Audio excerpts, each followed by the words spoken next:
สวัสดีค่ะยินดีต้อนรับสู่ช่องชมพู่แฮนดี้คราฟกับคลิปสอนพื้นฐานการถักโครเชต์นะคะก่อนรับชมฝากกดติดตามหรือกด Subscribe ที่ช่องชมพู่แฮนดี้คราฟให้ด้วยนะคะคลิปนี้เป็นการสอนพื้นฐานสำหรับมือใหม่ฝึกถักเป็นการถักลายง่ายๆนำไปประยุกต์ใช้ในการถักผ้าพันคอ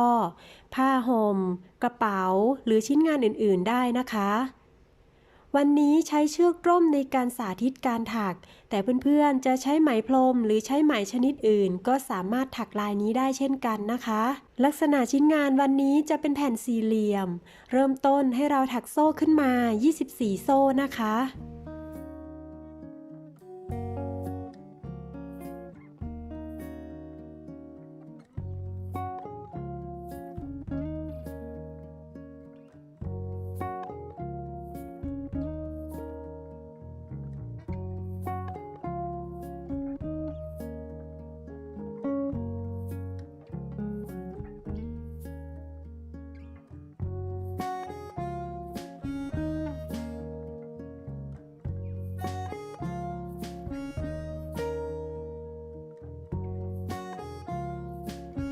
ถ้าจะเพิ่มหรือลดขนาดของชิ้นงานให้ปรับเพิ่มหรือลดทีละ3โซ่นะคะ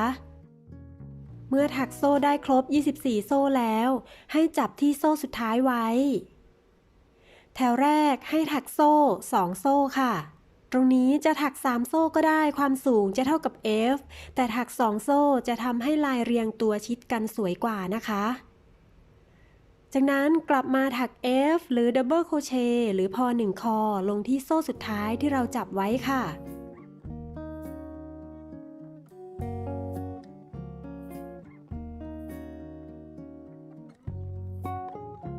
ต่อไปให้เราข้าม2โซ่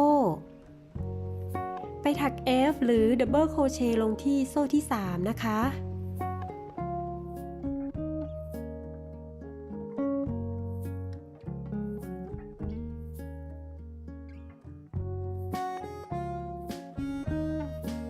กลับมาถัก F หลักละ1ครั้งลงใน2โซ่ที่เราข้ามไปนะคะ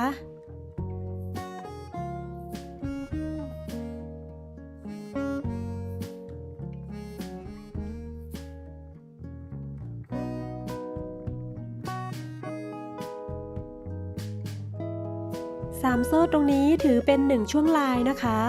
ต่อไปถักช่วงลายที่2ข้ามไป2โซ่ไปถัก F ลงที่โซ่ที่3ค่ะ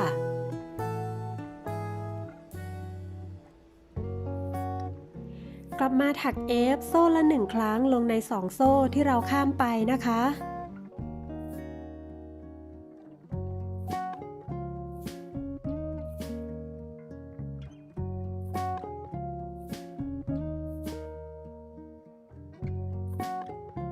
เสร็จ2ช่วงลายค่ะช่วงลายถัดไปก็ถักซ้ำในรูปแบบเดิมเลยนะคะ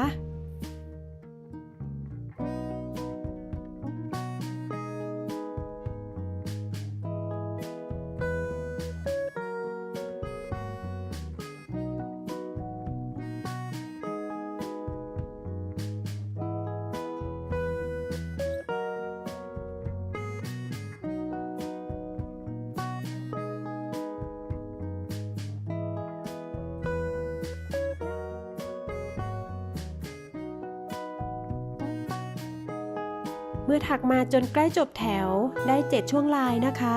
จะเหลือ2โซ่สุดท้ายตรงนี้เราจะถัก F ลงไปใน2หลักสุดท้ายนะคะ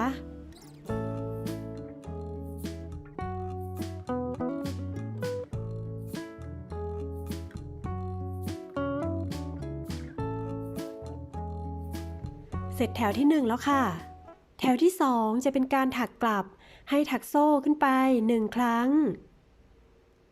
ถัก X หรือควักธรรมดาหรือ Single Crochet หลักละ1ครั้งเพื่อย้อนกลับไปที่หลักเริ่มต้นนะคะ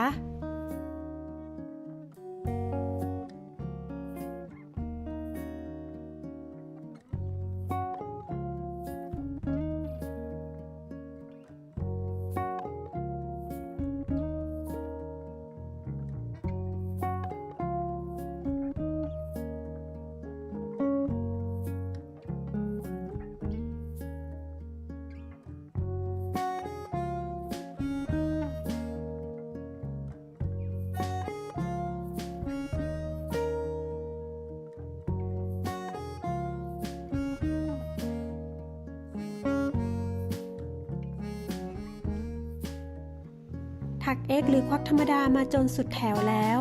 ก็จะออกมาหน้าตาเป็นแบบนี้นะคะ ตรงนี้จะเป็นด้านหลังของลายนะคะจากนั้นขึ้นต้นแถวใหม่ให้เราถักโซ่2ครั้งเราจะถักด้วยรูปแบบคล้ายๆแถวที่1นะคะหลักแรกให้ถัก F ลงไป1ครั้งก่อน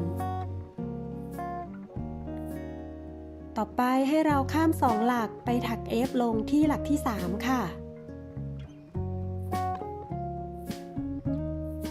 กลับมาถัก F ลงใน2หลักที่เราข้ามไปนะคะ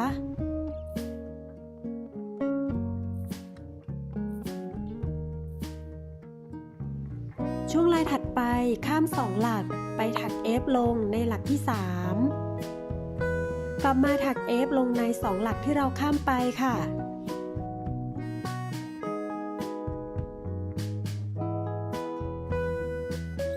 สังเกตดูตัวลายในแถวที่1กับแถวที่3จะตรงกันนะคะ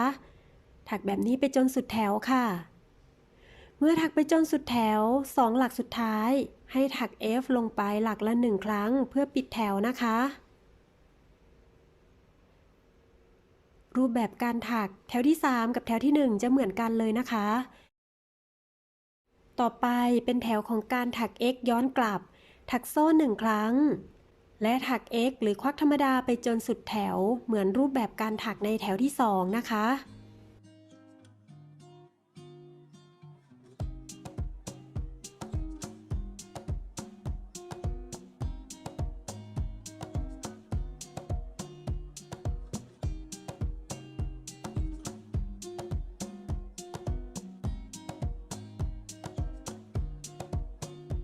เมื่อถักมาจนสุดแถวแล้วขึ้นต้นแถวใหม่เหมือนเดิมนะคะ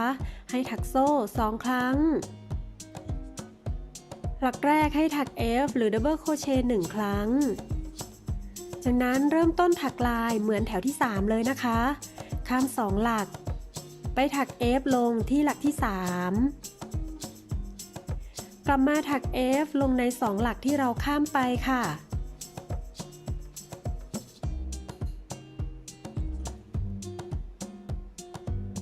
จากนั้นก็ให้เราถักซ้ำในรูปแบบนี้ไปจนสุดแถว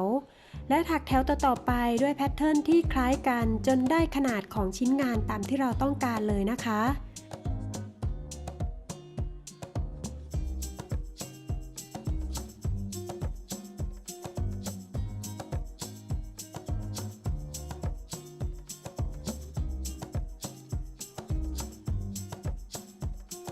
เป็นยังไงบ้างคะลายนี้ถักง่ายๆไม่ยุ่งยากเลยนะคะสำหรับเพื่อนๆมือใหม่หรือเพื่อนๆที่ฝึกถักโครเชต์ก็หวังว่าจะได้รับประโยชน์จากคลิปนี้นะคะเราสามารถประยุกต์ลายถักนี้ไปถักผ้าพันคอถักผ้าห่มถักกระเป๋าหรือชิ้นงานอื่นๆได้อีกหลากหลายมากเลยนะคะสำหรับคลิปนี้นำมาฝากเพียงเท่านี้นะคะถ้าชื่นชอบอย่าลืมกดไลค์กดแชร์ให้ด้วยนะคะและอย่าลืมฝากกด Subscribe เพื่อเป็นกำลังใจในการทำคลิปต่อไปด้วยค่ะเจอกันคลิปหน้าค่ะสวัสดีค่ะ